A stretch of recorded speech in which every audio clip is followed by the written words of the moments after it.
नमस्कार बंधु माने आज आम आसीचु ओडिशार गर्व सुंदर पुरी बीच को बंगोपसागर नीलढेउ सुनील बालुका और शीतल समुद्र पवन यही स्थान को अत्यंत आकर्षणीय करिଥାଏ। प्रतिदिन सकाळर सूर्योदय और संध्यार सूर्यास्त देखिए हजार हजार पर्यटक एठाकू आसନ୍ତି।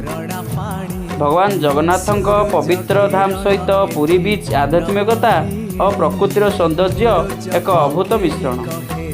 जदि आपण ओडिशा भ्रमण योजना करुछंती तेबे पुरी बीच निश्चिंत आपण तालिकार रहिबो उचित। वीडियोटी जदि आपण को भल लगी थाए लाइक शेयर एवं आम चैनल को सब्सक्राइब करंतु एवं ती नुआ नुआ वीडियो देखिबा पई मते फॉलो करंतु। जदि आपण को ए वीडियोटी भल लागिछि तेबे निश्चिंत मो चैनल को सब्सक्राइब करिवे। रहिली जय जगन्नाथ, धन्यवाद।